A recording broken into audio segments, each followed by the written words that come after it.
Hello friends, welcome to today's session. I'm a soft skill trainer from the Department of Career Planning and Development, Chandigarh University. And today we will discuss about how to make our communication effective and how we can be impressive and become able to communicate the way we want that to be. Okay, so let's start with the different 7 C's of communication that can make our communication effective and what. So the first C is completeness. So we are going to talk about different C's. C means the alphabet C, and we are going to check what are the different parameters of making our communication effective. So the first one is completeness. So what does completeness means? It means every communication must be complete and adequate. Incomplete communication won't be able to make our message understood by the receiver, right? So incomplete messages keeps the receiver guessing, creates misunderstanding, and delays actions. Provide all the required facts and figures to make the conversation complete. Incomplete messages leads to iterations. So again and again we are trying. We are just one message could be there, but when we are not sending the complete message in first go, we might end up sending the message again and again in parts. So let's take an example here, what we understand by completeness. So hi all, let's meet tomorrow to discuss the product launch event. Please be there on time. So now in this example, there is no mention of what is the event, where the event is, and what is the timing for the event. Right. So this is an incomplete communication which will not be, understood by the receiver at all. So let's take the example, correct example, what should have been written there. Hi all, let's meet tomorrow at 11 a.m. at conference room 3 to discuss the product launch event. We will have to decide the keynote speakers and complete the event invite draft tomorrow. Please be there on time. Now this is a complete communication where the receiver is understanding what basically the message is, and he will definitely respond it the same way. So this was the first C, that is completeness. Let's move to the next C, and that is conciseness. What is concise? Concise means brief. So eliminate unnecessary words. The words that are not required, that is just adding to the length of your communication, should be avoided. Let important ideas stand out. So if we really want that the receiver should focus on the important points, we need to make our communication very concise. Keep your view and stick to the point, keep it brief. Delete any unnecessary adjectives or filler words, right? So when we are using unnecessary adjectives just to glorify the text, it's not required. Be very straightforward when you are putting your communication through. Eliminate words like for instance, you see, definitely, kind of, literally, basically, and I mean. These are all kind of fillers that we use when we are making sentences or communicating with someone. So there's an example. Hi Suzanne, I think we need to talk about the CSR campaign. I mean the one which we need to do as a quarterly exercise. I think it is a great way of enhancing our brand image. Basically, it would just be a visit to an orphanage, but we can sort of do things otherwise. For instance, we could take the kids out for a short trip to a nearby park or zoo. Let's sit and talk tomorrow. Regards, Jennifer. So now you can see that this communication, the message that we have sent across, isn't having any conciseness. We are just roaming around and we are not coming to the point. So we will lose the focus what basically this communication is all about, right? So how should we write it then? Hi Suzanne, I need to discuss the quarterly CSR campaign with you. Let's take the kids out this time to a nearby park or zoo instead of just visiting them. This will enhance our brand image. We'll talk in detail tomorrow. Regards, Jennifer. So this is a crisp communication wherein the receiver is understanding what he needs to do and what you are communicating. What is the basis of this communication? So it has to be very concise. So first completeness, next is conciseness. Now the third point is about clarity. Yes, it's very important that the message, the communication should be clear as to what is expected out of the other person who is receiving this communication. So choose short, familiar conversational words. So you should choose a language that's understood by the receiver himself. Construct effective sentences and paragraphs. Definitely, when you are using all 7 C's of communication, your communication will be effective, your sentence will be effective. Achieve appropriate readability and listening ability. So you should know that if you are sending it across through written communications, the message should be clearly written, it should be readable, and at the same time, if you're just speaking to someone on phone, so that has to be, having the other person should be able to listen to what you are saying and understand the same. We can include some examples or some visual aids to make things clearer, but it depends on what kind of communication we are talking about. So example is here.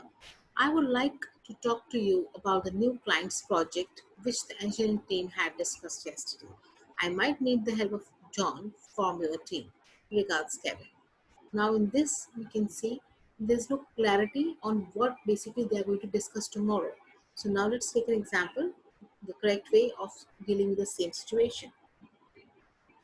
Dear James, as you know, we have signed up XYZ as our new clients. I had a meeting with the engineering team yesterday and we discussed the campaign requirements for this project. John Redden from your team had done a pretty good job last time doing the social media campaign for ABC. And so I would like to work on XYZ campaign too.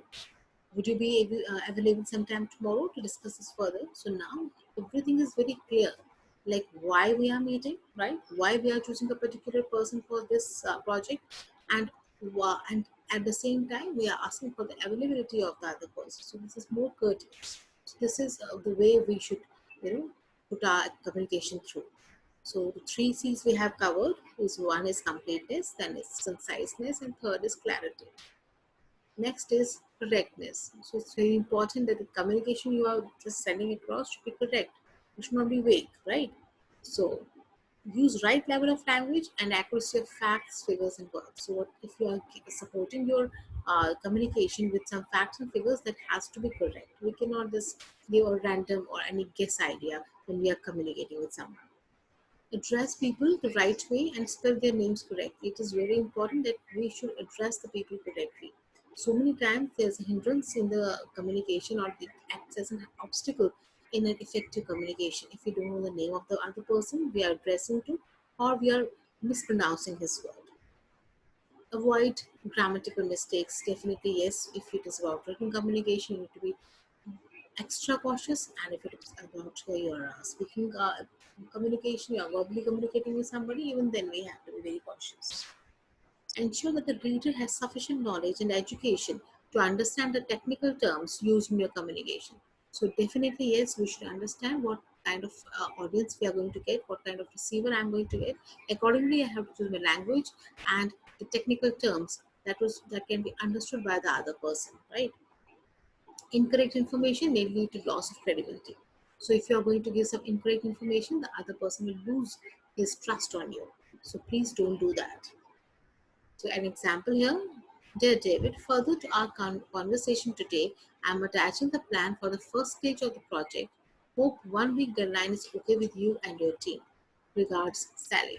So now we have just understood about what this communication is and whether it is complete or it is correct. Let's check it with the right kind of example. So we need to give a correct. Let us take this example again.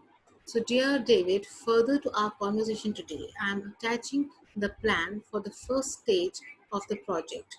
Hope 1 week deadline is okay with you and your team. Now, in this example, if we discuss about the right way of writing this or communicating this way, we were focusing basically on the correctness. So, we should be able to tell about what is the first stage of the project, so, and give the correct fact, because if I'm telling about what is expected from the other person and he is able to view that, then only he will be he will give his consent on this. So if I'm not mentioning any facts, I'm not mentioning any details, and then I'm asking the other person to complete it within 1 week, that is not justified at all. So this communication is not a right example of um, correctness. Next is concreteness. So, what is concreteness? Be specific, be definite, and vivid rather than vague in general. So, you should be very specific with your communication, what really is expected out of it. Use specific facts and figures. Put your action in your verbs. So, you have to tell the other person what is required, right? Choose vivid and image building words. An example is here. Consider this advertisement. The lunchbox visit will save you time every day. So now, do you get anything? What is this lunchbox visit and how is it going to change save our time? This is a vague example. We need to be more specific when we are giving such examples. So let's take a good example. How much time do you spend every day packing your kids' lunch? No more. Just take a complete lunchbox wizard from your refrigerator each day to give your kids a healthy lunch and have more time to play or read with them. So now this is an example of a proper advertisement where the person is understanding what is this all lunch wizard about and how it's going to save my time and how I can put it to use for good purpose, right? So this has to be followed. Next is coherence. Coherence means sequence. So there has to be message should flow in a logical sequence. Keep the tone and flow of the text consistent. It's very important that whatever tone you're following from the starting of the communication, you should follow the same till the end. We cannot just switch our tones now and then, right? So we should usually go through a particular flow of information and we should consistently be there. Keep all points connected relevant to the main topic. So yes, we need to understand that the points should be connected and should be relevant and there should be a sequential flow of information. Take this example. Tracy, I wanted to write you a quick note about the report you finished last week. I gave it to Michelle to approve, and she wanted to make sure you knew about the department meeting we are having this Friday. We will be creating an outline for the new employee handbook. Thanks, Michelle. So now, do you feel like there is any coherence, any logical flow of information here? Now, take an example here. Hi Tracy, I wanted to write you a quick note about the report you finished last week. I gave it to Michelle to prove and she let me know that there are a few changes that you will need to make. So now here is the main crux. She will email you her detailed comments later this afternoon. Thanks, Michelle. So now you're getting a correct example of how to make your communication more effective. Logical flow of information is very important to make it understood. So last one is courtesy. So what is courtesy? You need to be courteous. You need to be sincere, appreciative, right? Be sincerely tactful, thoughtful, and appreciative. Do not keep hidden insults or passive aggressive tones. See, when you are interacting with somebody, it's going to definitely hurt the other person if you are using or if you are using sarcastic comments or insulting somebody indirectly. This is not a courteous behavior of some of yours. Omit expressions that irritate, hurt, or make the other person feel belittled. Right? So we should always try to, even if it's a complaint, even if there's some rejection, we should know how to put our words through. Okay, so we need to be courteous where we are not hurting somebody unnecessarily. Grant and apologize good naturedly.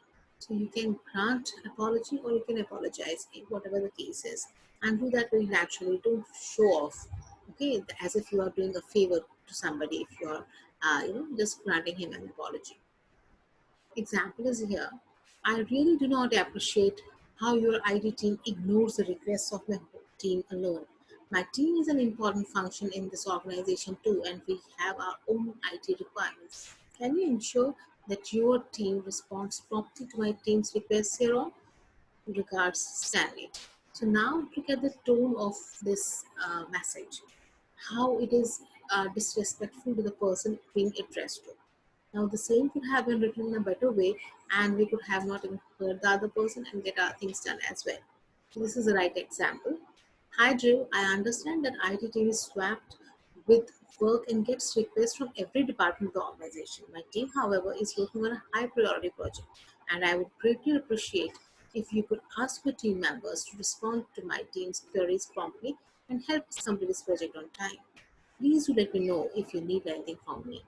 Regards, Stanley. Now, the same thing that we wanted to communicate, we are giving two different examples, and you yourself uh, are the best judge which communication is better and where your work will be done more effectively. So, friends, it's not always important to just show off or to uh, put trust on something so that it can happen. We can just be courteous and get our things done in more courteous way and appreciate the concern of other people as well. Try to look for things from their perspective as well. It's always going to help. So with these different C's of communication, I am sure that you will definitely apply these in your communication, and you'll be benefited, and your communication will be more effective. All the best. Good luck.